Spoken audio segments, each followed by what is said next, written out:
You know, it's like a Burmese python coming out of a garbage bag. Yeah. How you guys doing? I think Dave's puking. I think we should start the show.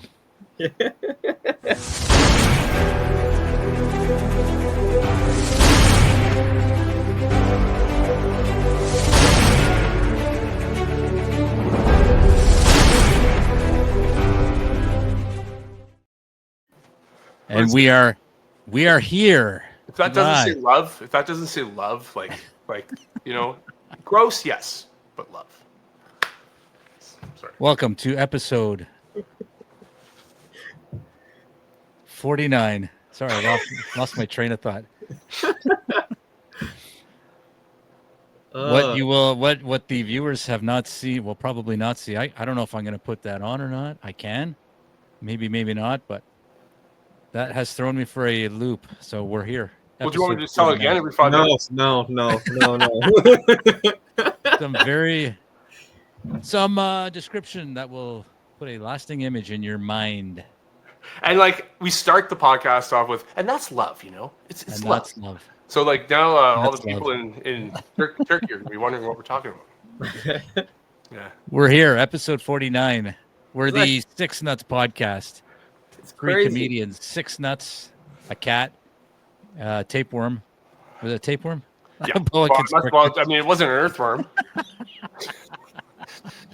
I am your host, Dave, joined by Jordan. Cats eat fish. Fish eat worms. You know, what do worms eat? Good point. Yeah. Good point. Also joined by Paul and his cats. His cat. Yeah. And everything that his wonderful cat brings. Well, I mean, Dave, your son growing up, you know, he must have like you pour some Cheerios down in a bowl, and he just, you know, flops it over. Then you got to clean that up. You know, it's like caring for someone, they make a mess. You know what I'm saying? They make a mess. Actually, the most memorable, if we're gonna go down this road, the most memorable bowel movement he ever had was fluorescent green.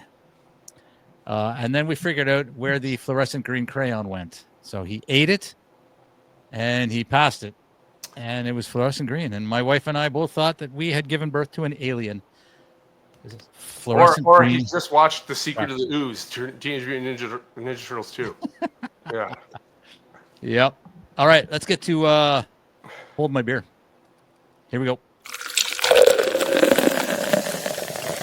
You're watching Six Nutz Podcast, and this is how I hold my beer.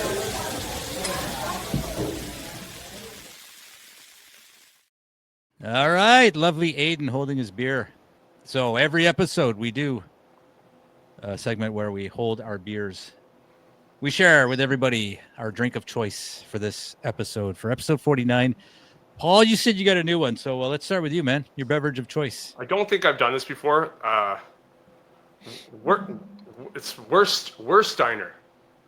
You know, I mean, German or not, you shouldn't start your product with Wurst.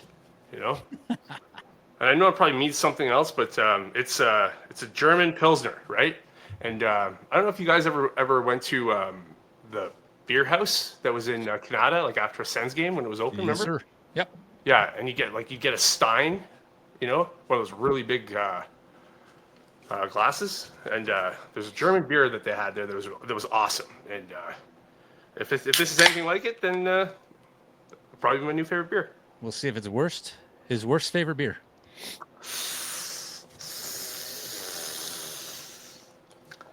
Proper name.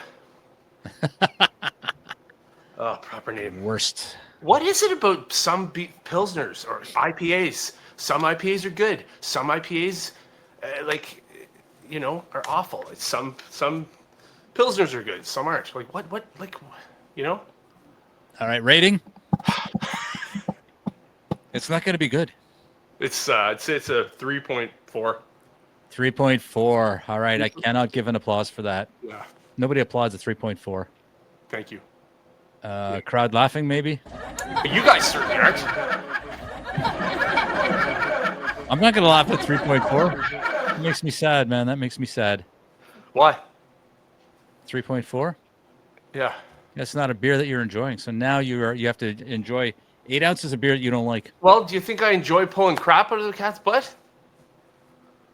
You know, but we do it anyways. It's love.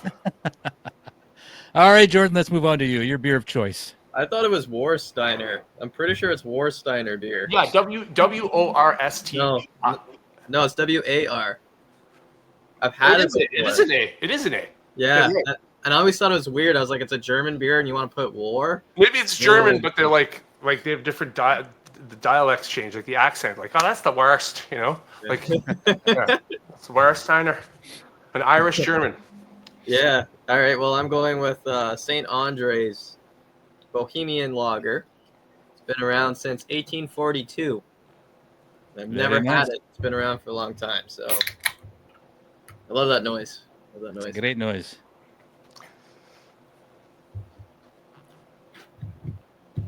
I don't like it. I don't like it. Out of 10? 4.4. Ooh. Yeah, it's not good. That is not good. No. Well, kudos for trying new beers, at least, you know? Oops, sorry. Wrong. I hit the wrong noise. Yeah, I mean, My we try bad. new beers all the time, so that's good, but They fuck, can't all be man. winners. You know, like No. They can't all be winners. There must be at least if you I think if you went throughout the whole world, there must be 2,000 different beers out there. You think more? Maybe. There's a lot idea. here.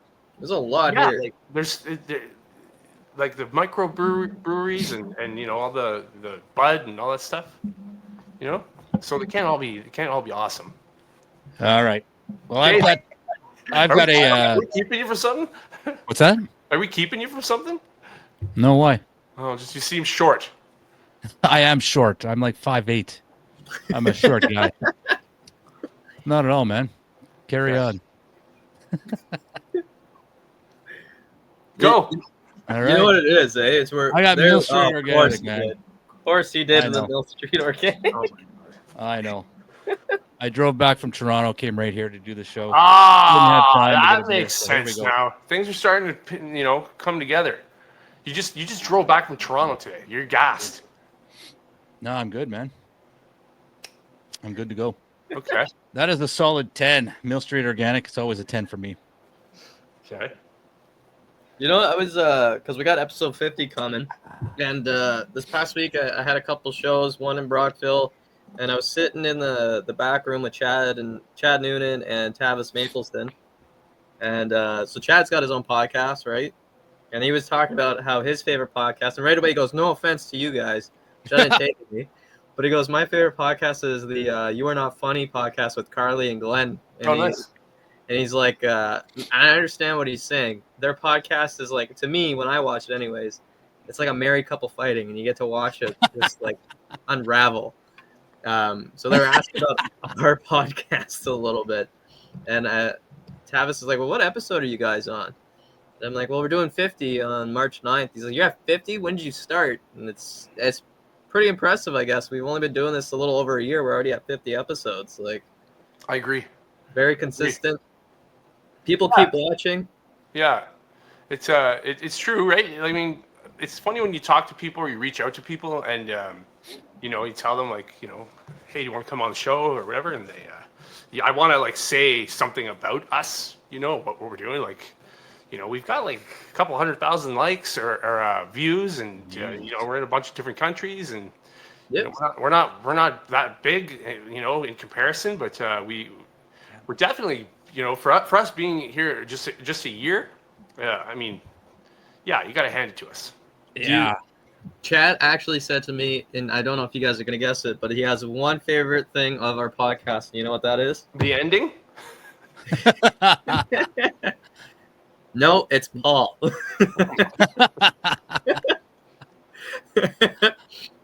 Everybody likes Paul, man. I don't get it. Everybody, yeah, you know what? I think we need to feature more segments around Well, Paul. it seems like when I tell stories, you don't want to add them to the podcast.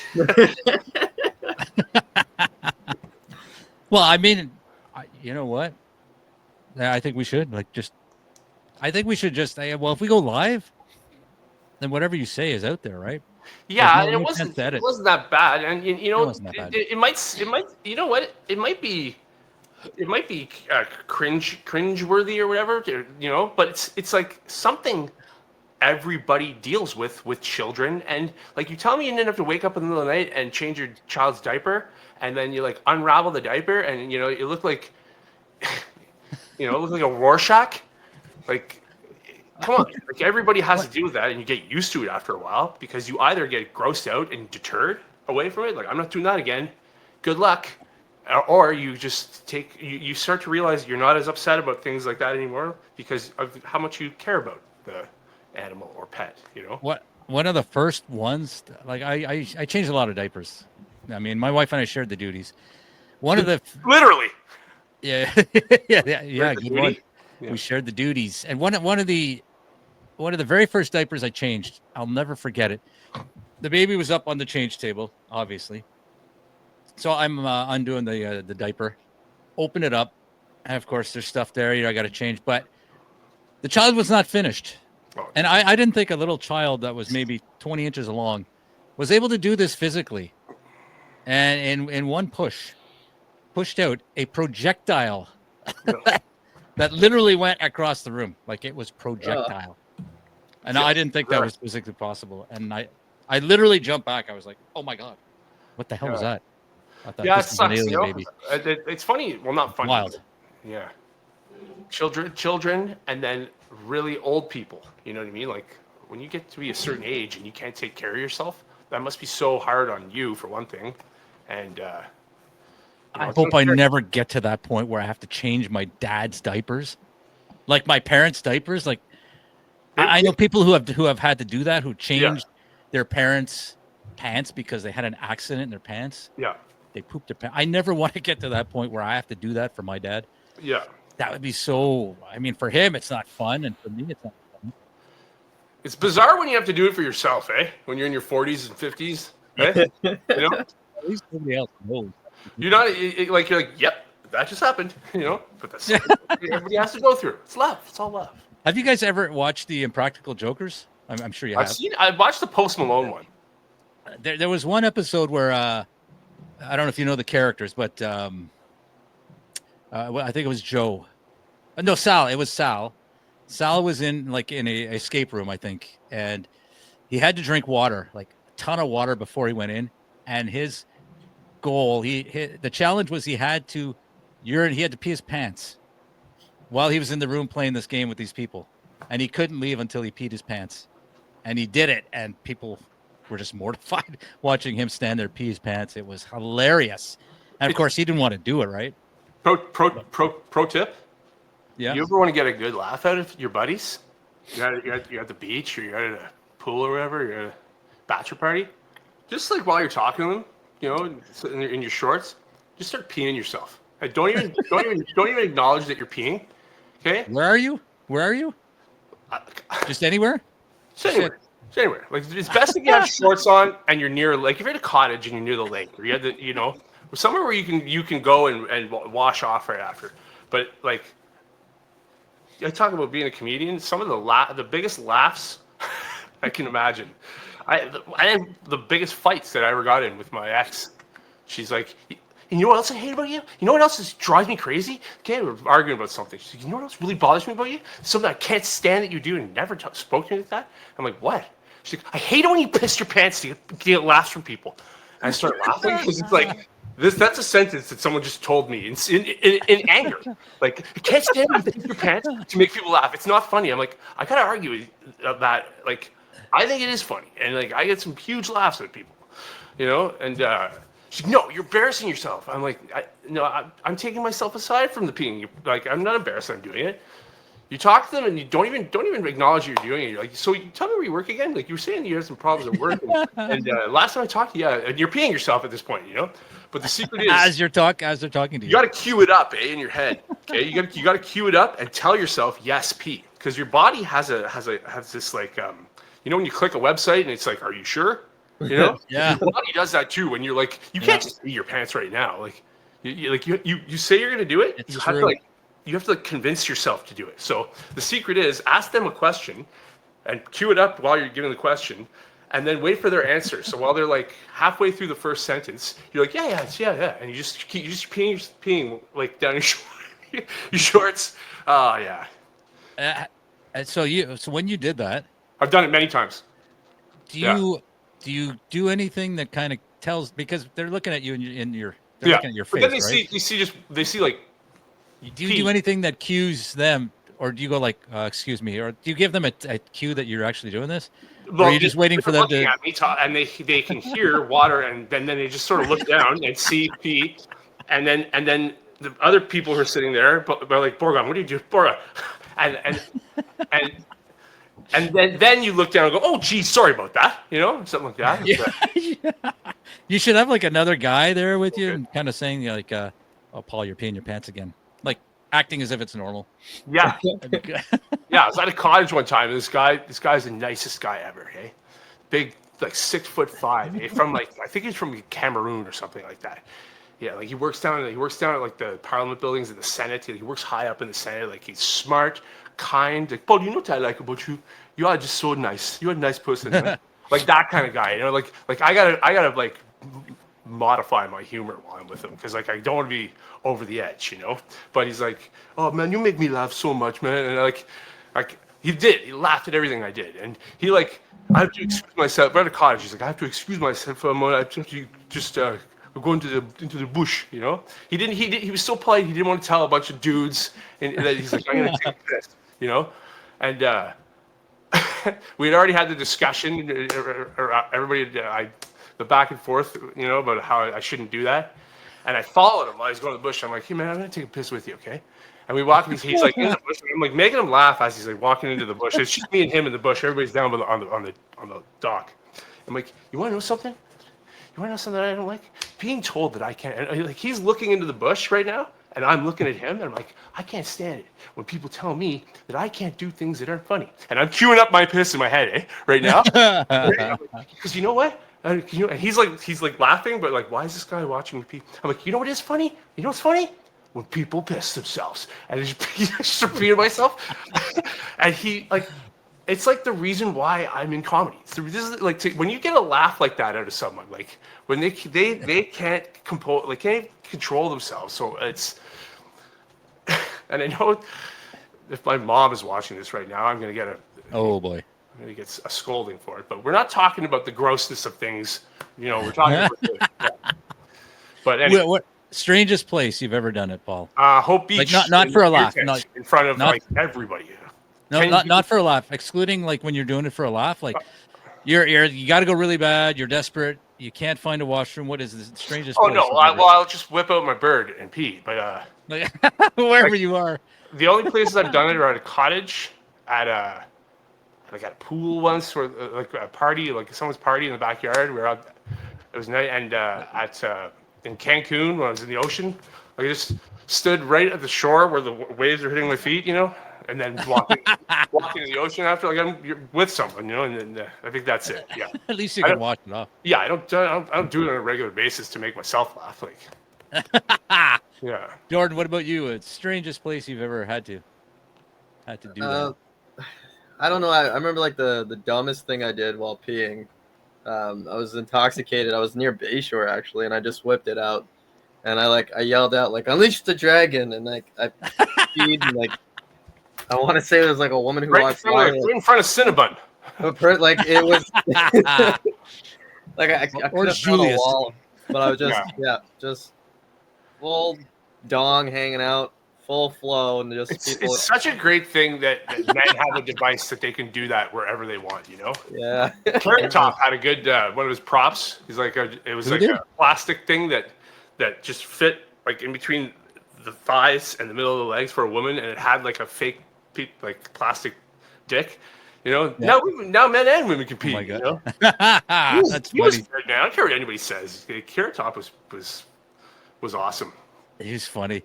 The strangest place I've ever done it. I was at when I used to play softball. We had a year-end party at a buddy's cottage, and we went to the golf course to play golf on the Sunday morning. So I had to go really bad, and so I'm peeing behind a parked car. So I whip it out. I'm standing there just peeing, and there's like an arc of pee. As I'm halfway through, the car pulls away, Oh wow. exposes me to like everybody just watching me pee Oh, in the wow. parking lot. It's like, holy shit. I like the term arc of pee. Yeah, it was an arc, a beautiful golden arc. It was a Yeah. golden arch. The golden arch, yeah. It was half Yeah. of a golden McDonald's arch. Yeah. R. Kelly would have loved it. Arc Ellie. Yeah, Arc exactly. Ellie. R. Kelly, Arc Ellie.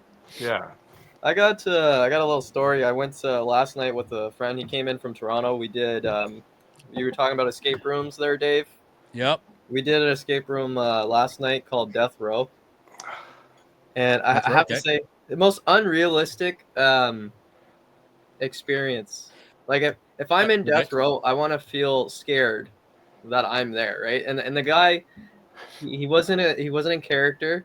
When he locked us in, I asked him, like, are you not going to check our prison pockets? And he said, no, you have like a nice face, so I'm assuming you've got nothing.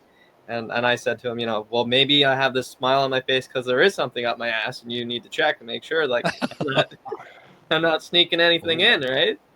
But he didn't. He didn't want to hear it, which was not realistic. In real Death Row, I would have got my ass beat, and then they would have checked my prison pocket at least.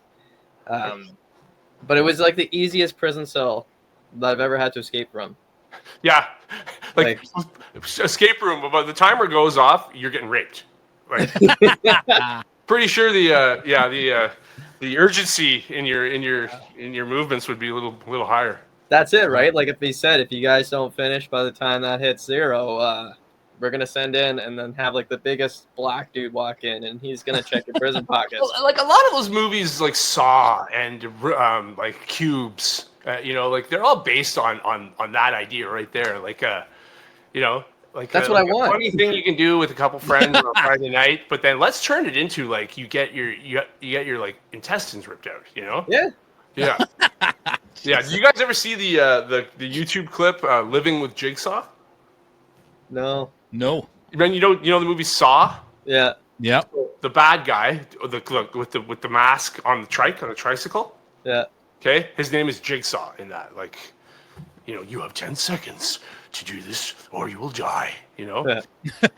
And so this guy made his own spoof of it. It's called Living with Jigsaw. And it's just this dude like works as he's like a investor, and living with Jigsaw, and Jigsaw's like his roommate, and Jigsaw's like the clip starts off. The guy just like wakes up in the morning, and like it's like on his face. The camera's on his face, and then it sort of zooms out, and he's got like 20 mouse traps around him. And then the camera zooms out a little more, and Jigsaw's like there at his trike. He's like, "You will be late for work if you don't find a way to get out of this trap." It's just like 20 little mouse traps, and the guy's like, "Jigsaw, I'm gonna be late for work, man." He's like, "Do you know what keys are?" He's like, "I fed your keys to the dog. You choose one weapon." It's like 3 weapons, like a spoon, a soup ladle, to retrieve your keys. Yeah, it's funny. It's one of those spoof things, but I'd rather watch those. But I can't stand escape rooms. I can't. No. Yeah. Do not. You don't want to be locked in a room with me. Put it that way. Yeah. I've done them with like hockey teams, like when I was coaching little kids. Take them to an escape room, and it's just a disaster because everybody's doing their own thing, and you never get out. You never beat the timer. It's like, okay, let's go have pizza now. We did. Did you? Yeah. We had 24 minutes left on the clock. Out of how much? Like 30 minutes? That's pretty good. No, it was an hour, but we finished it with 24 minutes left. And, oh my God! And I was good. expecting more. I almost feel like I got ripped off, like because they're not cheap, and they do put a lot of work into it. And it was nice. It was one of the nicer ones in Ottawa. But when we completed it, you open the door and you're now out of the room, and I'm like, yeah, okay, is there nothing else? And I looked at the timer. We still had 24 minutes, and I'm like, I just paid to do all your puzzles in 36 minutes, and I think what made it worse was we had just 3 of us, and it's a puzzle for 4+ people, and we like fucking decimated everything, and we're like, okay, we're done. Now what? And that was what? it. They should give you a discount, man. They should say if you get out ahead of time, you get back a percentage of your money that you paid. Like I bet there's like a wall of fame of the who got out the fastest. You know what I mean? Yeah. Well, they took a picture of us for I think their social media, so I'll have Monica stalk them and see if maybe they said something. But yeah, we should have got at least a coupon or something. You Like, should. You should go into an escape room with somebody with a couple buddies, and then in the first 5 minutes, get one of your buddies to pretend like he's having like a seizure, you know, like and then like I guess there's always a button you can press for like assistance or whatever, and then like be like, my friend is having a seizure. We need to call I need to go and get an EpiPen or something like that or whatever, you know, not for the seizure, but whatever, something where like it requires the person to be like, okay, this isn't game anymore, and then they come and open the door. And then you all walk out, the four of you, you're like, that was easy. You know? I went Best $200 we've ever spent. Yeah. Do they have a camera like it? Yeah, I think Yeah. In those rooms? Yeah. there was see a lot of cameras, so they can see everything you're doing, and then they give you a walkie-talkie if you want hints. Wow, okay. Yeah, so A needy battery. Yeah. Well, they should give you a discount, and if you don't make it out past the hour, you can't get out, and you got to keep paying more. So like you could be there for days, like tough, and you end up paying more. Yeah, That's there's a That's what I think. like television shows like Man vs. Wild or Survivor Man or Alone. You know, somebody was telling me about a show that I think it's a Russian show. Like it's on in Russia or in Siberia and all that shit. And it's about basically what they do is they take like 6 contestants or something, or 8 contestants, and they place them in like completely different like remote parts of the world or whatever, and they give them a unlimited amount of time to be saved or to get back to society or whatever. It's see how long they can last in the middle of nowhere. Okay, With nothing? yeah, with nothing, to see how long they can last with nothing being placed in the wild. That's what it is. Now the thing is, the winner, the person who stays the longest, wins like $1 million or whatever, 1 million rubles or whatever. Okay. But you can quit anytime. Okay. But when you quit, no one else is notified of when you quit. Okay. So you kind of go in there with 6 people. Okay. 6 contestants, and the first 5 people could quit in like the first week. Okay. But you don't know that they quit. Oh my so God. you're like, I gotta stay here as long. So you're like, you're dying. But you're Be like, out there 2 years. yeah, seriously, I think somebody was out there for like 15 months or something. Jesus. And the last person had quit in like the 5th month. Oh And my this God. They won't tell them? They're like, are you telling me I spent that much? Like, like going into like a labyrinth. You know what I mean? Like he's now mental, like PTSD, like you know what I'm saying? Like it's a pretty good idea. Like, How did they know? Like, did they quit? Like, how did they find out that they won? They have like a walkie-talkie or a GPS phone or something like that they can press the button at any time to quit. But the other contestants aren't notified. Holy shit! So the person that was there 15 months quit, and They when they finally quit, gave they up. said, Yeah. "You won." Yeah, you won. Finally, you're essentially thinking you're you and someone else. You know what I mean? By the way, you won 9 months ago. Yeah. Can you imagine? Fuck, I'd be so man. mad. Like, you dumb pricks! Why didn't you tell me? It's kind of for like $1 million. It's kind of cool. Yeah, like for $1 million, like. Holy shit! Yeah. 15 months. Isn't it pretty like It's like the Japanese soldier that comes out, thinking the Korean War's still on, like 30 years later. Yeah, man. The Japanese game shows are. Did you say Russian or Japanese? This was a Russian show. Japanese shows are nuts, man. They're mental. They're mental. They're the funniest I had another shows story about a Japanese one. If you guys want to hear, I'll tell it. But go for it. I never forgot this. I saw this when I was like 10, and I looked it up a couple years ago on YouTube because it occurred to me like, oh my God, yeah, this Japanese game show. Because they do things like they get a tube and like a 10-foot conduit tube, and two people put their mouths around it, and in the middle of the tube they drop a cockroach, and they got to blow the cockroach. That's kind of cool. So someone just pipes it right down up their throat like a live really cockroach. Cool, actually, man. Yeah. That's a cool show, man. So this one show I saw, cool. this one show was like, it's like it was on right after America's Funniest Home Videos when Bob Saget hosted. Okay, so this guy Okay, this guy with a microphone and a camera. They're following him up into like an apartment building somewhere. Okay, and it's nighttime, and they're like,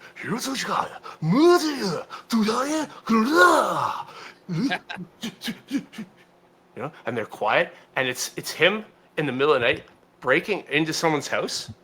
Okay, creeping into their bedroom, opening their bedroom door. This person's fast asleep. Okay, the camera guy's on him. Guy picks up a bazooka. All right. You guys following me? I'm Dave? listening. Yeah, sorry, I'm texting. It's so like most of my family doesn't friends. come They home. just like go down their phones and I'm telling a bazooka. No, story. no, I don't mean to be disrespectful, but my family's Anyway, about to come down. he blows a hole through his bedroom wall with his bazooka, and it's just a scare prank to wake them up. And these guys wake up like, you know what I mean? Like dust and smoke everywhere, and the two announcers are like, The guy's had a stroke, man. "You fucking believe that?" Yeah. It's like I saw a video yesterday of like spouses will put like a mummy head in the bed beside their other spouse who's sleeping, and they wake up and it's like nose to nose with like a mummy or a really scary like I a love Chucky those. doll or something. And I love the scare prank stuff. it's hilarious, man. I used to do it to my brother all the time. Jordan, you must have done that Oh, growing of up. Like wait in a closet for like 10 minutes because you know that they're gonna walk by.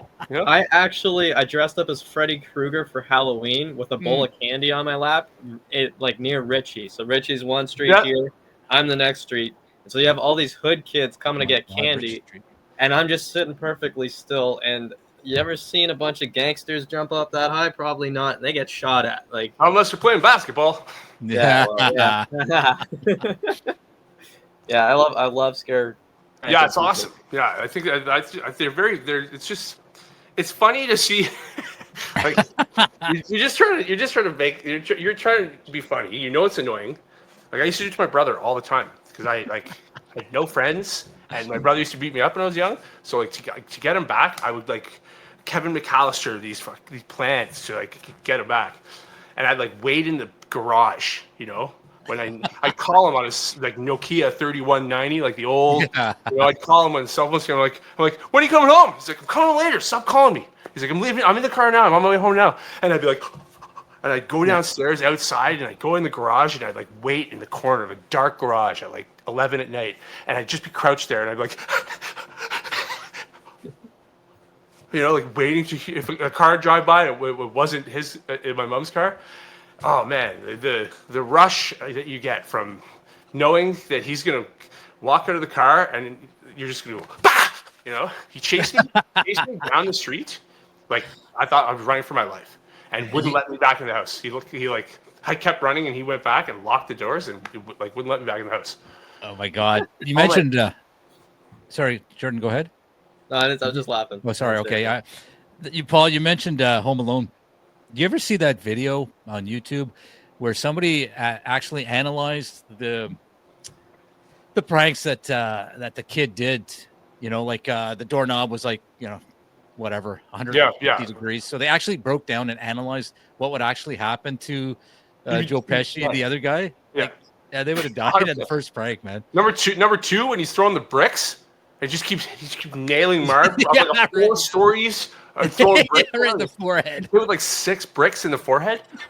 Marv gets it. Marv gets cooked in that one. It's so like just this Christmas, my brother and I at my sister's house, and we just put it on. My brother and I still sitting on the couch, like, and then his kids come up, like, watch this, you know. And the 2 paint cans go by, and they're like, "That's 2," and then the pipe, you know. Yeah. It was. First of all, how did Kevin lift that thing?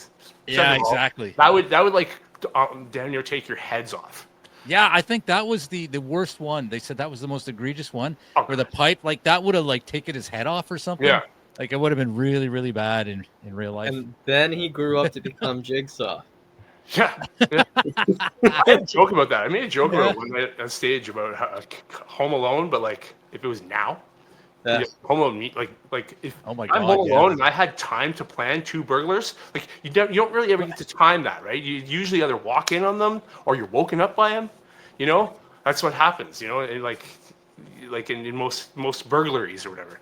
But like, if you're walking by the church, you know, with your toothbrush in your hand that you just stole, and yeah, that's right. you know, like The toothbrush. when those guys come back, I'll be ready. You know, you're just like, when those guys come back, Yeah, exactly. I hope they're ready. You know, and the joke was that like I'd do all the same things that Kevin McAllister would do. Okay, like, but I'd rape them in the butt. With, you know, I put ornaments under the window and they'd step on them and then they'd get ripped in the butt. Yeah. Oh my God. Marv would get it bad. movies. Yeah. No one laughed at it. Yeah, it wasn't a good one. I kind of put that one aside. Well, I don't think they were ready for it, man. They just were not ready for it. That was the These problem. jokes in, you're like, this is gonna kill. Yeah. Yeah. Well, you're right. Exactly. No, I had one last night that I wrote, and I said it, and I like kind of when you were talking about your tapeworm cat story, I like said it came out of my mouth and went, "Oh no, that's gross." Which sometimes is funny, like when you like contradict or you try to backpedal on your own joke, right? Like it's you can make that work for yourself, but I think I don't know. I find it Home Alone. And then Kevin McAllister now, like if you were buddies with Macaulay Culkin, like if he was your friend right now, like you guys have known each other for forever, don't you think that you would like, you know, you're texting him or whatever, like, hey man, what are you up to? And you know exactly what you're doing. Hey man, what are you up to? And he texts back like, not much, just chilling. And then he sees the bubble pop up, you know, because you're about to write. Yeah. And you're like, where's the wife? Question mark? 2 question marks. So that usually means you're trolling. Where's the wife? ... question mark. She's not here. And then you text back. So you're just there by yourself, or you know? And he's just like, yes, fuck, I'm home alone. It's funny. Like, stop, enough. You know? I wonder how many times that's happened to him. Yeah, that's the whole point of it. Like 1,000 times. His buddies must like, oh, so you're going home back to your house? Well, are you going alone? You're going home alone? Yeah. Poor guy. Yeah, it's getting old there. That would be funny. Speaking of movies, I saw Rocky. I was going to say Rocky 5. I saw Rambo, which is the 5th one, right? It's not Rambo 5. But you did like it, eh? You weren't kidding? You did like it? I loved it. I love every Rambo. Awesome, eh? Yeah, I know it's good. I mean, Sylvester Stallone is so good in that movie. Yeah. And you know what? I want to talk about John Wick 3 because I saw the first and I came on and I kind of lambasted John Wick a little bit for some scenes were like really over the top, but I kept seeing it happen through 2 and 3, and I think whoever's directing is trying to make a statement, because what really bugged me was like they're in a subway, okay, full subway, they're shooting each other and they're fighting and nobody's really paying attention, right? They're just going on like nothing's going on. So I kept seeing that happen over and over again. I think he's making like a deep societal statement that he's saying people do not get involved or they don't know what the hell's going on. You know, in the deeper political underworld of criminal gangster stuff. I don't know what I'm trying to say. But what I'm trying to say is like people, general public. The table's what it's called. Yeah. The table, which I don't know what that's supposed to represent. If it's like where you put food on or you lean your elbows on. Oh, that thing. Yeah. Well, we got crates. We got milk crates. Yeah. But I think he's trying to make a statement because he kept doing it over and over again. And they're fighting around all these people and they're just going through their normal day like nothing's going on. So I think he's saying that people need to wake up. I don't know. You're trying to maybe I'm analyzing it too much. Like, what is the metaphor behind the movie? Is what you're asking. Yeah. Okay. He's trying to say something. Well, you know what? Like, I think Sylvester Stallone is a pretty underrated actor. To be honest. The metaphor is when you retire. Yeah, you should retire. Don't go back to work. Yeah. Yeah, could be that too. But I think he's it could be that. Pretty good actor. What's your favorite Sylvester Stallone movie? Me? Yeah. Again, he's so good that I would say I'd have to give you 3, and they'd all be equal. Cliffhanger is one of them. Cliffhanger is always good. Okay. God damn it, Eric Quaylen! Like I love it for like this how stupid it is. It's funny, but then how cool it is. I like Rambo 1. Yeah, that was a good one. Yeah, I've always liked that.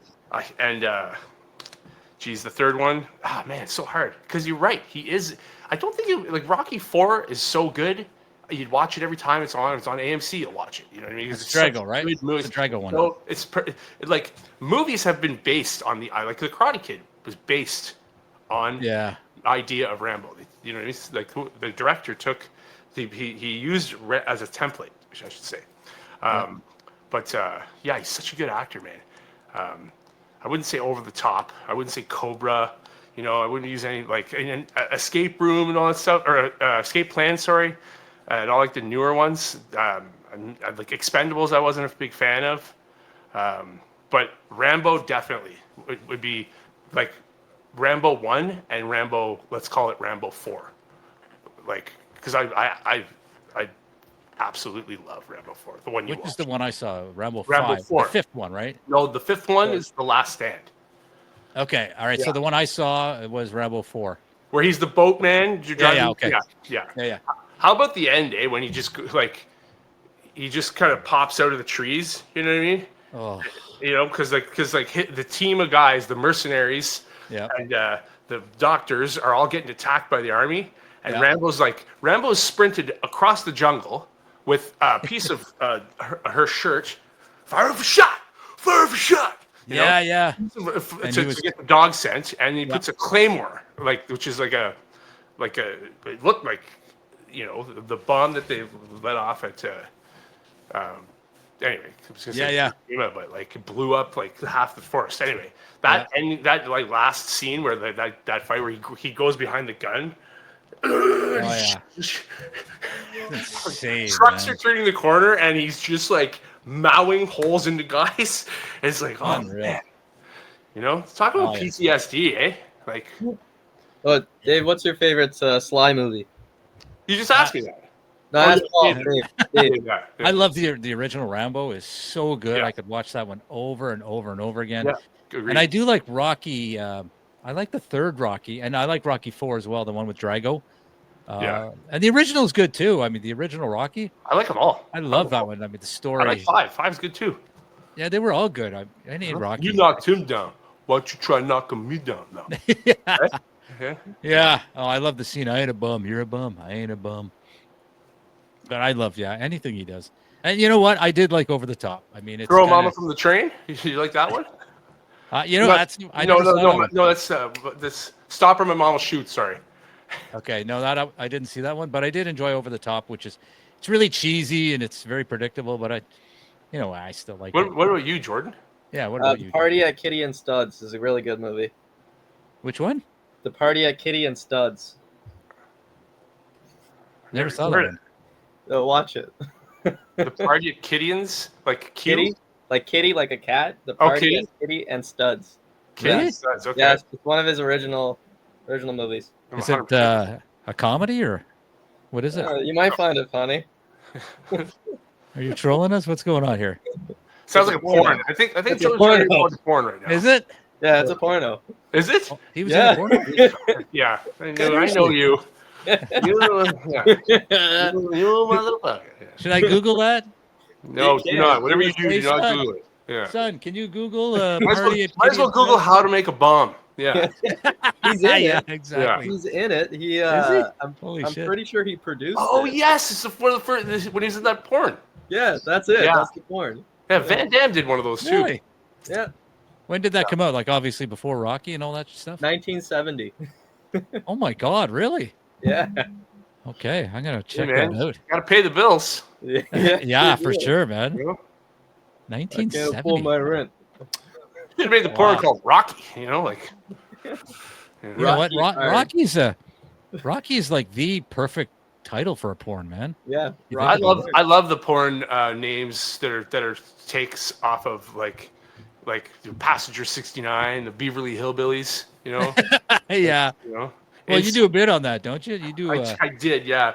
Yeah. What was it Mrs. Holland's anus? So yeah, Ass Ventura, Butt Detective. Like Didn't these you are all have- actual movies, you know. Didn't you have one for my Mrs. My bit was 50 Shades of Hay. Yeah. The Amish porn that I wanted to make. Yeah. But it was already. It's Was already that what it made. was? I thought it was Yeah. 50 Shades of something else. 50 Shades of Hay. Okay. Yeah, yeah. Didn't you do? There was one from about Mrs. Doubtfire, or am I dreaming that one? No, I think you're dreaming that one. The other one I did was the other one was Saturday the 14th. Yeah, and you did something around 9/11, like Yeah, 9/12. 9/12. Yeah. Jesus Christ. Right? Oh my God. Funny. I just feel like that would have been way more of a sad day because that's everybody's been notified. Like there's no after 24 hours, you know, and Absolutely, he's man. underneath 104 floors of concrete. Like he's clearly dead. You know, like the acceptance is all there. It's just like Jason. You know, you were sleeping at night. All the killings were done at night. You were sleeping, so you missed the call. You got it the next morning. You're like, Cindy was supposed to call us from Christie Lake. Well, call them. They have a phone. You know, like, it's just ringing. I'm calling. It's just ringing. Jason answers the phone. Goes straight to voicemail. And Jason doesn't talk. He just picks up the phone. Do you guys think you can take Jason? Do I Say think again? I could take Jason? Do you think you could take Jason Voorhees? Yeah. No. Jason Voorhees. Fuck no. The guy with the I could axe. run Guy away from- from him, but he The was. machete, the axe, the knife, his bare hands. Oh, he'd catch you. No, he doesn't. He catches you, but he walks. It's so Oh, funny. but he always shows up where you least expect him. Yeah, like, man. somehow. Jordan, Yeah. you could run as fast as you can, as far as you can, and when you get there, he's waiting for you, man. I was the best at Jason's man so hunts. good. So I would have been training for this for fucking ever. I was the best. No one could catch my ass. So I don't think if I was head to head to him, no, God, no, I couldn't fucking take him. The guy was a brick wall. Doesn't Yeah, he matter was what Shoot him kind of as big many guy. times as you want, he wouldn't die. No. Yeah. They the should best- do like Yeah, Okay. Jason Goes to Manhattan. It was number 8. Friday the 13th, Yeah. part 8. This is where the killings were getting, like, just out of hand. Like, you just punch a hole through someone's chest. yeah, And exactly. they're just like, you know. But he's in Manhattan. You're running a ways to die, man. Yeah, he's in Manhattan, and one of the guys, one of the co-stars of the movies, the young guy, the cool guy, he's a boxer the whole movie. He's like, that's why I box, man, to get the ladies, you know. He's like, okay, this guy's this is foreshadowing for this boxer here, and the scene where he gets rung is he's up on the rooftop with Jason. Jason just walks up to him, stands like towering over the guy. He's like. You want to go, motherfucker? Let's go. And he puts his hands up. He starts like jab, cross. Like he starts just boxing the mask. And Jason's just like, you guys see this? You haven't seen this? Jason, No. he's I moving didn't see back. that. Jason just takes a step back. This guy's like body shots, you know, like, and they're going all across this roof, you know. Jason's just taking the shots, you know.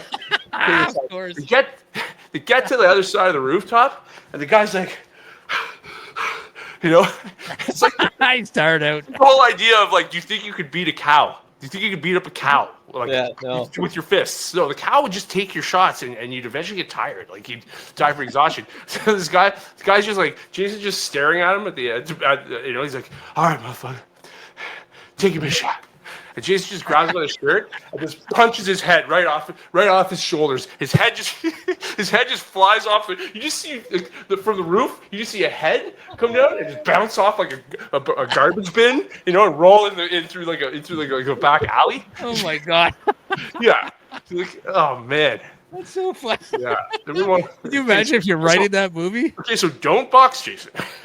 Yeah, you punch your If head. you're writing that movie, man, you're like, okay, head comes off and bounces 3 Yeah. times. But the whole roller coaster of like, I know jujitsu. Okay, I'm gonna just take Jason down, leg takedown. All right, put him in a triangle choke. No, he's gonna rip your legs off. Like, do something. Like they didn't teach me that defense in you know, jiu-jitsu. Like, does anybody have any questions after you get taught a technique? What if your opponent is Jason? Like, what if Jason's attacking you? What do you do then?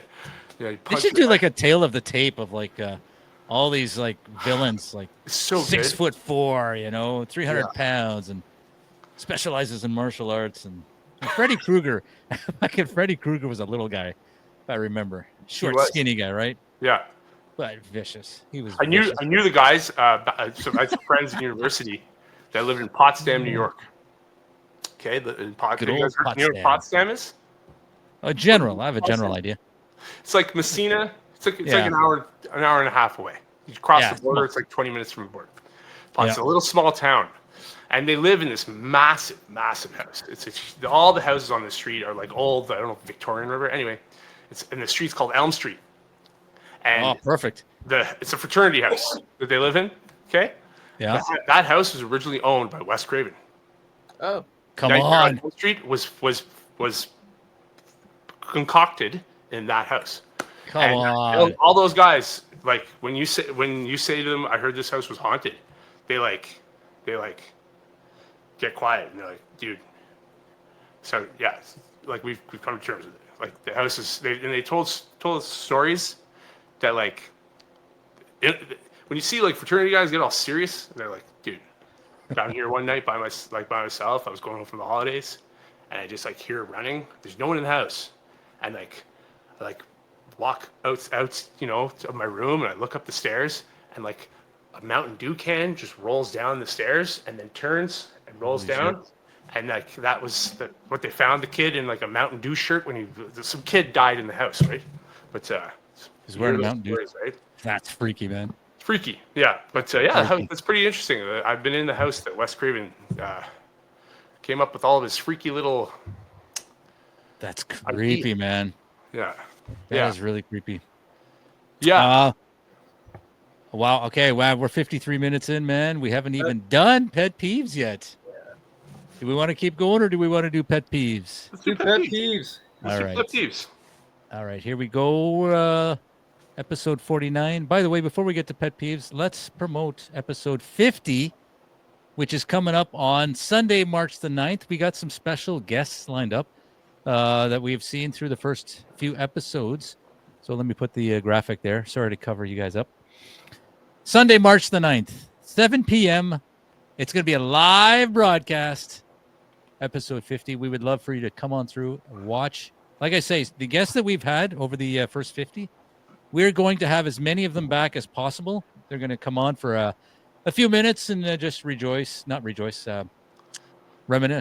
Rejoice. We will go down nostalgia lane. Yeah. And look back on the best parts of the first 49 episodes. So it's going to be really, really fun. So make sure you tune in live here on the Six Nuts Podcast. Let's get to pet peeves.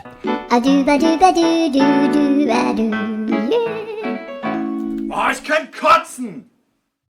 I love the dancing. Jordan is dancing away. I love it. All right, pet peeves, episode 49. Let's go around the virtual room and let's get off our chest what is really pissing us off this week. Let's start, Jordan, let's start with you. Your pet peeve of the day. Shopping at Costco. I think you guys might have seen the video I put up. I fucking hate Costco. Yeah, I saw that. Yeah. A depressed looking Jordan. You mentioned that before, how much you hate shopping at Costco. I fucking can't stand it. I just want to go to Costco and like, that's a good bit. Just get the fucking hot dog. I don't want to go into the store. I fucking hate it. Everybody there is stupid. Their carts are oversized. Okay, there's no room to fucking walk because everybody is in your fucking way, and no one is paying attention to anything else but themselves and the fucking product that's there. So you're trying to get to where you're going, and people are just. It's true. Like there's. It's like being stuck on the highway, and every other driver except yourself is Asian. Like that's just. Am I allowed to say that? Yes. You did, so yes. And I don't edit stuff out. Fucking awful. Apparently, I'm allowed to make that reference. I have an Asian friend. Right, that's how that works. Yeah, exactly. I've heard that. Yeah. He told me last night to say that. So that gives you carte blanche to talk about it. He said it last night. He's like, "You're allowed to say these things." I'm like, "Okay." Oh my God. Sorry, I can't. There's nothing even great about Costco. Everything is in bulk. What do you need all this bulk shit for? Like, there's just too much. You mean you don't want 3 canoes? Like, what the hell? No, what the fuck do I need 3 canoes for? You got golf clubs in bulk. What do I need 7 drivers for? Like, yes, sir. Oh, you know what? For me, it's the self-awareness. Like, people are not. Oh, were you trying to get by me for 10 minutes? With my family strewn horizontally across the aisle? Like the benefits of a 5-pound tub of mayonnaise are not worth it. Just go to the fucking grocery store and get yourself a regular thing of mayonnaise. Like, Yes. God, man, can't you see you're blocking the aisle? And it's Move. always the Like, same. Like they're Jesus. going in the same direction. When I'm shopping, I stick the right hand side. You know, you learn this in basic fucking kindergarten. Stay to the Jesus. right. When you're walking that way, you stay to the right. Let's break this down. I think your pet peeve is being around people that are in their own worlds and don't care for any. They don't take into the fact that other people are around them right now. Yeah. And I could be inconveniencing people with how oblivious I am, and it could be seen as the same way people get road rage. You know, like you're like look at what happens to us. The two of you talking about this, and you're both like, oh man, like, you know, It's fucking bad, man. Like, you know, these people like Jordan, these are probably the same people that are driving, and they're like sitting at a green light and they're not going, and you're like behind them, and they're talking to their kids, and they're just whatever, like Fucking go. just go, Yeah. Jesus. Yeah, and you can be Like, the nicest person ever, and like you be the nicest person ever, and you like not get like ever get mad at anything, really ever. But then you get behind the wheel of a car, and someone's like going 20 when the speed limit's 60. Oh And my you're like, God. Like even if you're the nicest person ever, even if you're like, what's up with this guy? That's level 1 mad for you. He made you mad. You're going, what's up with this guy? But my level 1 mad, and Jordan, your level 1 mad, Dave, your level 1 is different from that guy's. You know what I mean? Some people wish that his whole entire family gets cancer. You know what I mean? Yeah.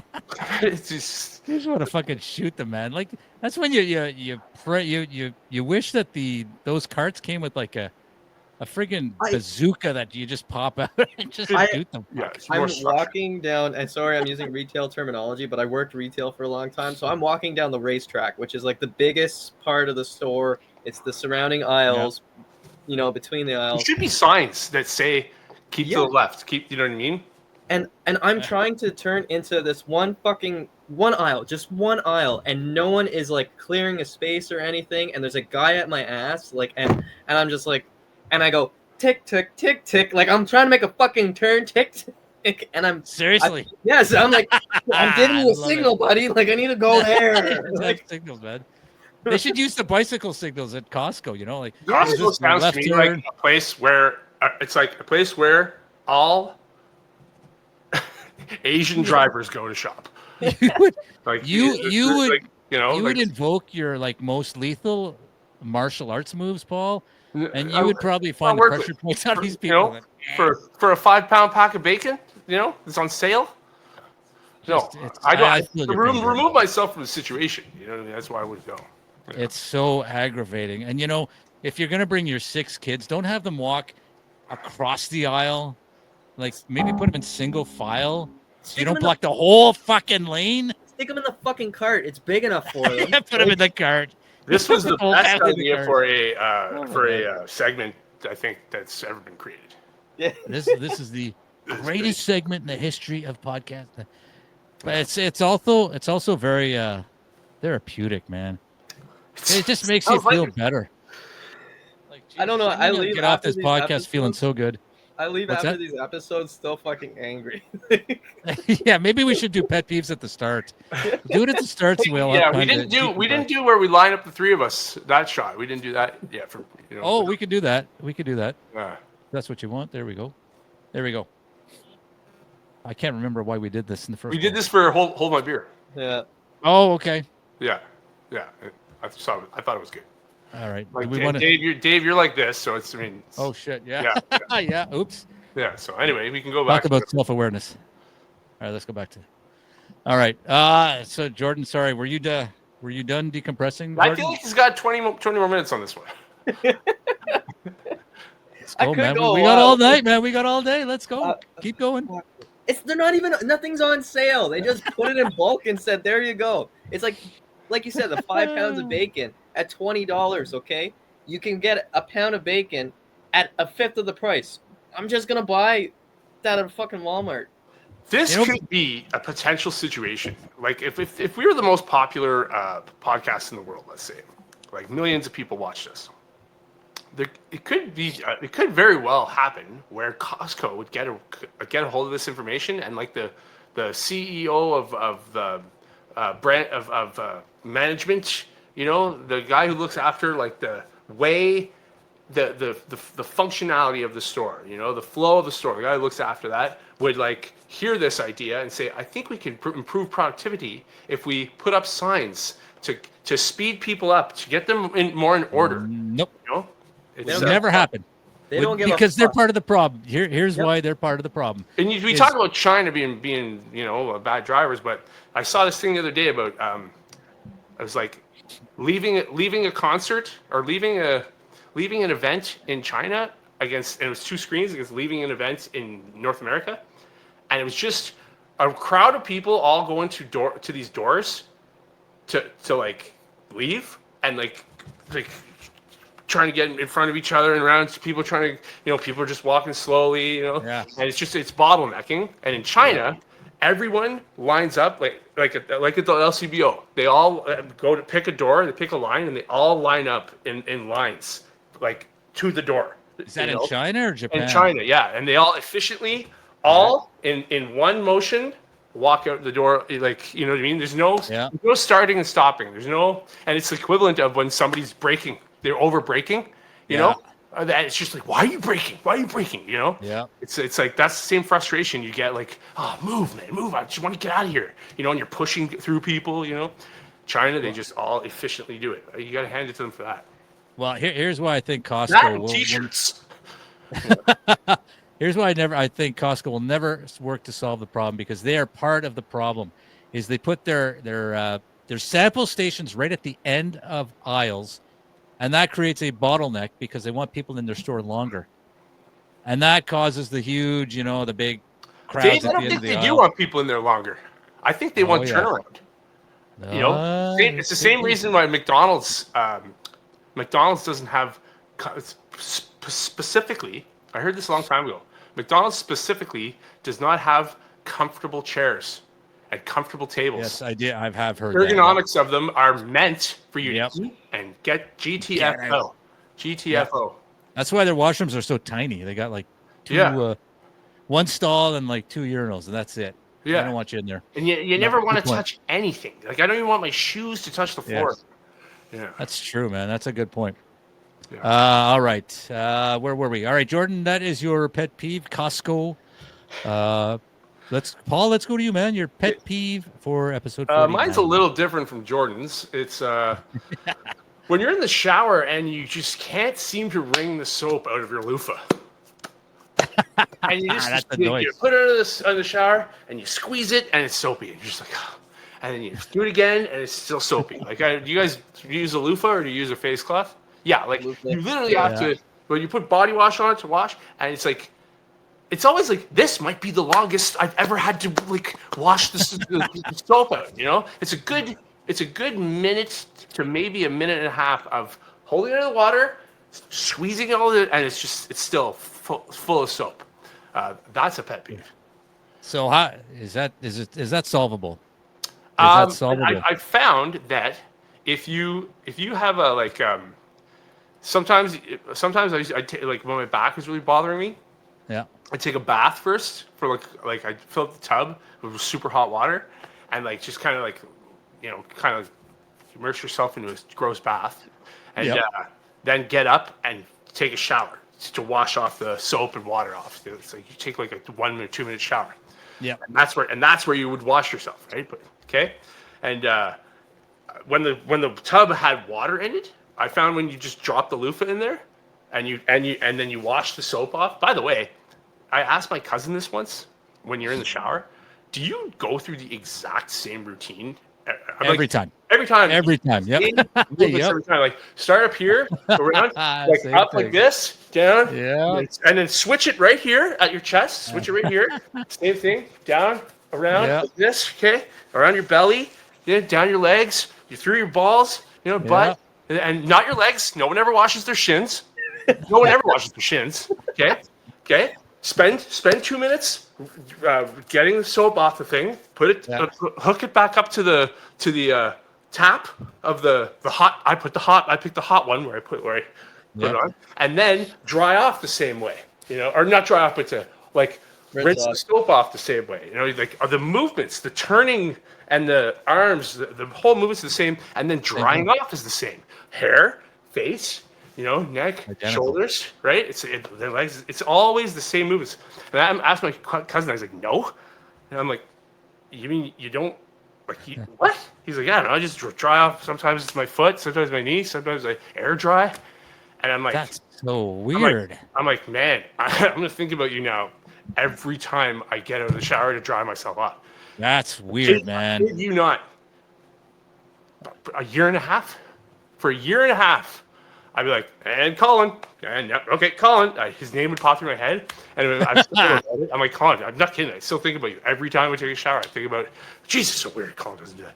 And then just for like a second, and I was gonna make a joke. I was gonna do something funny, like get a picture of him, like a big picture, not like a small like wallet size one, like a big picture. I just put it on the wall above my toilet, like replace the picture that's there now with just a picture of Colin's, like a school photo of him, and just every time I get out of the shower, it's Colin's face.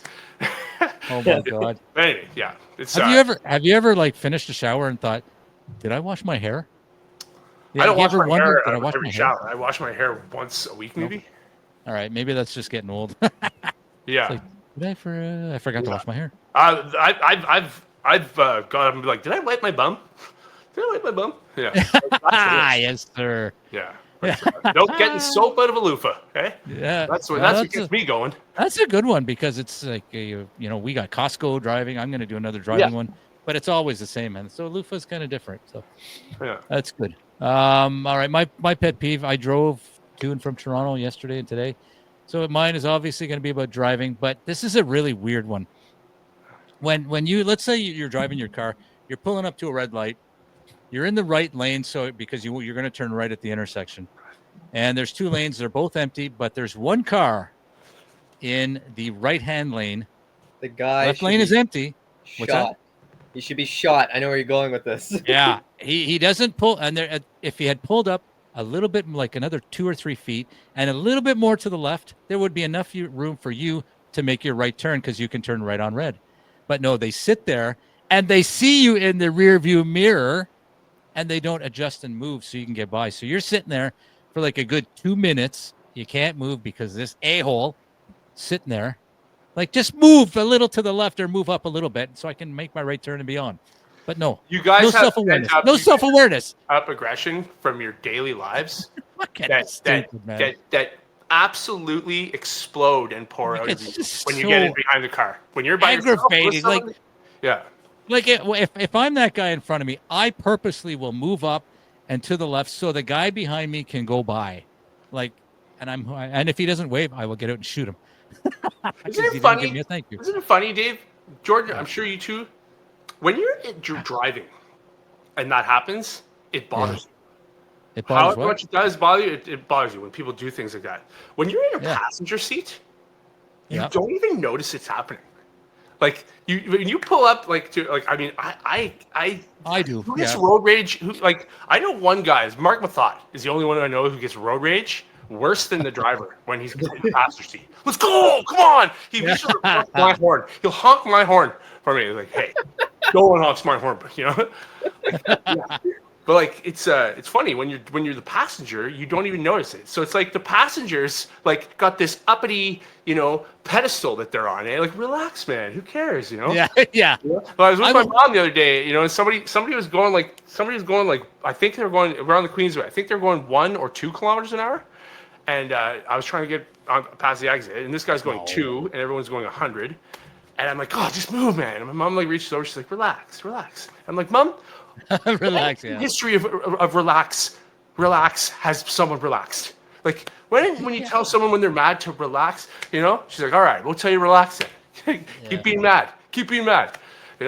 I will notice as a passenger, but I won't say anything. I'll just it doesn't bother you as much. It bugs me, but not nearly as much. You guys should go see a doctor. You guys should see a psychiatrist. I think I need mental health because I get so mad. I'm like, come on. It's probably the same people, Jordan, that are in COSTCO with their kids across. Anger management. Yeah, Jesus, you guys are ticking time bombs. I think But- I am. And that's what's fucked is outside of driving, I like to think I'm like probably the calmest fucking person. I was You are going to say that. I've never seen you so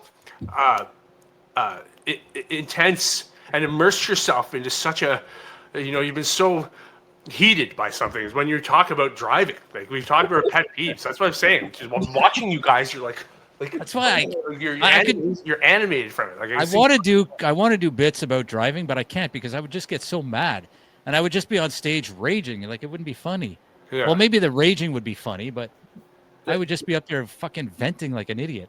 When I do the open mic, I started ranting, and it wasn't like planned because I have bits about looking like the Karate Kid. But when people say it to me, it actually irritates the shit out of me. So I was getting mad while on stage because someone said it, and I'm just like fucking ranting, kind of like how I am here. And That bothers you? it drives me nuts. I try to really? use it as like a therapeutic way on stage. Yeah. But I don't find I look like him that much. But other people do, and I'm trying to turn it around so I'm not angry about it. Maybe the young, like you look like like Ralph Macchio doesn't really. Not now. Yeah, I don't look like he him. still Like doesn't look now. like he's aged, but like I could see I think it's the skin color. Yes. Maybe the You skin, look yeah. more Italian than you do like that your grandfathers are from the islands. Yeah. Yeah. So I mean, and you know what, George, count your fucking self lucky, okay? That you have a tan all year round. All right. Yeah. Count yourself lucky. Oh my god. Oh, God. Well, maybe we should institute a rule like I can't talk about driving. Jordan, No, you I can't want talk to hear about you guys talk Costco. about driving like more. So fucking annoying, man. Yeah. I'm like, just move over. Like, can you not just see, or go in the other lane? Like, come on, it's just self-awareness. You goof. Anyway, all right, we digress. I hate when people like someone cuts me off or someone like pissed off at me or like someone was riding my ass really really bad and I I slow down just to piss them off and they drive by me. I get kind of triggered, let's say, when someone gives me the finger because I can remove that finger from your hand if like I really. My brother, I can't tell you how many times my brother has called me. And I'm like, hey, man, what's up? Not much. I'm just hanging out. What are you doing? He's like, fucking driving. As he starts, he says, fucking driving. I'm like, yeah? Where? He's like, downtown. I'm like, I'm just egging him on. I'm like, oh, yeah, what's going on downtown? Yeah? Yeah, just fucking poking him. Poking him. Yeah. And then it comes out. Fucking guy comes on. He does this. So I want to like neck chop and then take him down. My brother's a 3rd-degree black belt. And he's like, he's never fought in his life. He's never been one fight in his life, my brother. Hey, talking about a ticking time bomb. Oh man. Yeah. So. Well, one thing I love to do, and I'm not proud of it, is if I'm on the highway, like the 401. And I'm in the fast lane. I'm in the fast lane. One thing I want to do, I'm not that proud of it. I'm not that proud of it. I'm on the 401. Somebody's like right on my ass. And so they pull into the middle lane to pass me. I will strategically and do it in a way where I don't look like I'm doing it on purpose, but I will speed up so that if he tries to pass me, I fucking, he's trapped in the middle lane. And there's like a mile of cars behind me. Yeah. Here, you're trapped, you fucker. You sit in that middle lane for like the next mile. And then when he drives by you, and you know he's looking at you because he slows down. I tell you this, my mom told me. And then I look straight ahead. I don't look at him. No, listen. My mom told me this what to do when people are like an ape. They're like a gorilla. Okay, in their cars. They're like so pissed off at you. My mom told me this once. She said, "You know what I do when people give me the finger?" She goes, "I go like this."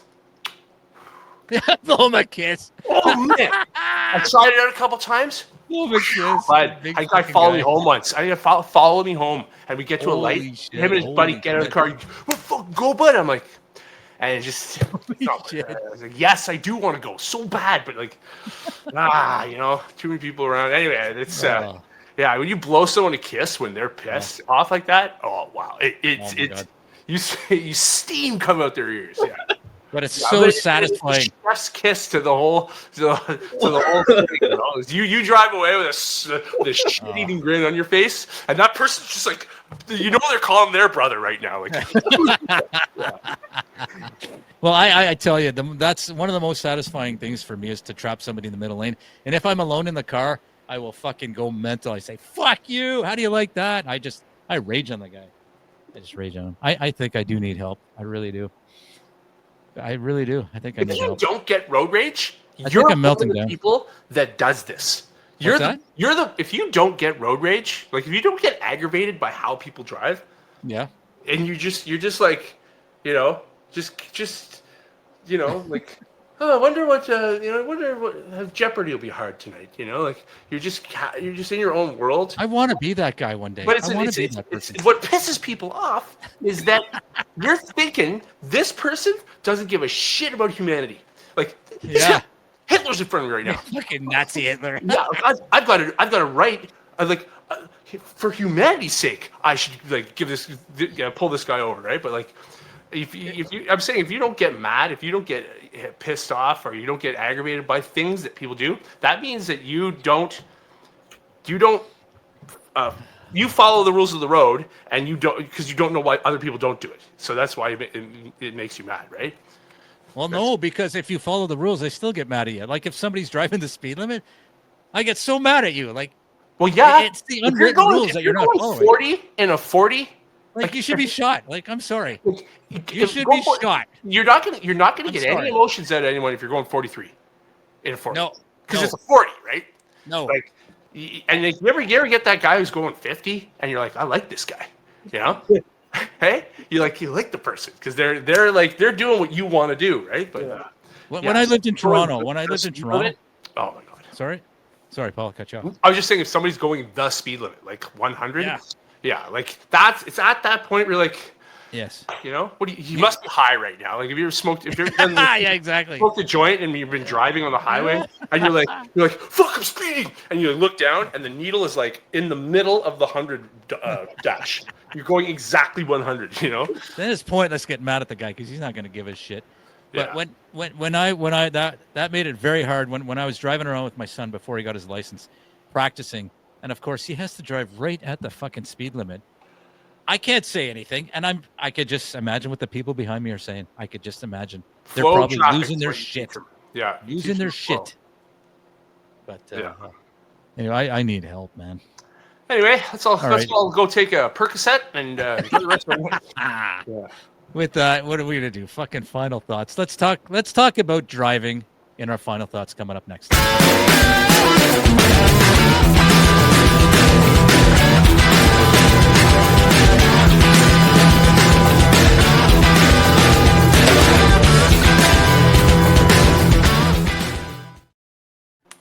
Welcome back. Final thoughts. I'm nervous. Always play the drums and sing. That segment made you not want to play the drums and sing. I'm nervous because I'm nervous that I'm gonna turn this off and go upstairs and just be a dick. You beat your wife like it's the 50s because you had a bad day at work. Yes, right? sir. At least they had that in the 50s, eh? They could get your aggression out on someone. Well, it's and get a good home cooked meal after. Can I say it's the 20s? We're in the 2020s. It's the 20s. 40s and 50s, yeah. Well, when we get to 2050, can I beat the? No, never mind. I would never do that. Everything's cyclical. It might come around. Yeah, exactly. Your wife could take you, Dave. I think your wife could. Oh, please. My fucking dog could take me. Let's be honest. Who are we kidding here? My son could take me. Like, my son's a big guy. He's a big kid. Yeah. He could probably take me. I've never been a fighter. I've been a lover. I gotta ask you a question before final thoughts. What sink do you guys pour your beer out in when you're done? Because you guys haven't been drinking at all. Are you kidding? It's empty, Paul. Okay. Empty. No, I will admit that most episodes I completely finish empty my beer. If I don't like it, I'm not drinking it. Yeah, this one tastes like shit. So it's part of the process. I know it tastes like tomato soup in a fucking can, and it's like beer tomato soup in a can. Yeah. Like, I'm angry now. I'm like called borscht. Yeah. Why don't you just drink tomato soup, man? Yeah, borscht. That's it. I don't want to drink. I don't like soup, so I'm drinking. I like beer, but not tomato soup beer. That sounds disgusting, man. It's so gross. It's fucking nasty. Sorry, St. Andre's, but your beer is disgusting. My beer's empty. How do I prove it? I don't want to tip the can. because then I'll pour like whatever's left at the bottom on my I've done that keyboard. a few episodes. I've tilted the can and show that I'm done, but I'm done. I like the like here. This noise. Just listen. yeah. You know that, yeah. You know that's an empty can. Right? We should have like a little button or some buzzer. As soon as you're done, you hit the buzzer. Yeah. Signify you're done. Yeah. Yeah. Some kind of should be some. I wish we had Raul here still. You know. No, Trump deported Raul. Trump got he sent his henchmen up here because we're apparently the 51st state very soon. So we'll see. All right, what are we doing? All right, we're doing final thoughts. All right, final thoughts. Let's go to we started Jordan. So Paul, let's start with you. Final thoughts are I just went through a big lull of not having any shows lined up. Again, I was talking to my mom about it. This is actual thing that how it's ebbs and flows really. So I'm doing the show tomorrow. I got a bunch of people that are coming to that, Dave. Tomorrow. Feature. You're the feature man. Yeah, I got a bunch of people coming out. Yeah. Paul, you're too humble. You're the feature man. There's gonna be a lot of people there. Paul, you're too humble. You're the feature. I don't think I'm humble. Please welcome to the stage. It's like no. Don't be like, you know what? I'm good now. Like, don't ever say I'm good now. Don't ever say that. Like, say like you don't have to say I'm a piece of shit. I don't deserve to live. Like I could say it. I could say it about you, but you maybe can't say it. Yeah, no. I feel like that the moment you say that, like I'm good now, you're not gonna get any better. Like you take martial arts. I'm good now. No, you're not. I agree. You know what I mean? Like the pursuit of perfection isn't to reach perfection. The pursuit of perfection is to become as good as you possibly can. If you're pursuing perfection, you know you're never going to be perfect. You know, the more you know you don't know. Anyway, my final thought is, I knew I had this tool and I forgot that it's like a little hand. Okay, see it? Oh, is that a back scratcher? It's a back scratcher. Yeah, I got one of those. Man, you don't know how itchy your back is until you scratch it. Like, you know, like I'm sure you guys have done this before, but like, you ever see bears in the wild like going up against a tree, just like, you know, scratching their backs? You can imagine how this thing. I just keep it out on my table and I just do this, and the noise of it. The cat's looking at me. My cat is looking at me right now. She can hear that scratching noise, and even that. Okay. Yep. Because she wants it, right? You ever use it the on your cat? The moment you scratch your cat or dog with this tool, it's now become theirs, and they wonder why you're not scratching them with it when you have it. Yeah. So that's what's kind of fun. I like it. So yeah, final thoughts, Paul. I said no. I'm doing the show tomorrow. I'm doing absolute comedy next week on Wednesday. So I got picked. Jordan, I got your show coming up on the 28th, 21st. Brandon McKeegan has me in April. It's anyway. Just the point is, the ebbs and flows. I've got a bunch of shows lined up, which is good. Yeah. And I'd fun at your open mic there, even when the night of the game. Jordan. Oh yeah, that was fun. That was good. I liked it, even though it was just a little bit of people there. I like it sometimes when there's people up there, like at workout mics, when people are going there to work out their stuff. Yeah. I like that. Anyway, that's it. All right, so a lot of shows coming up. Check him out.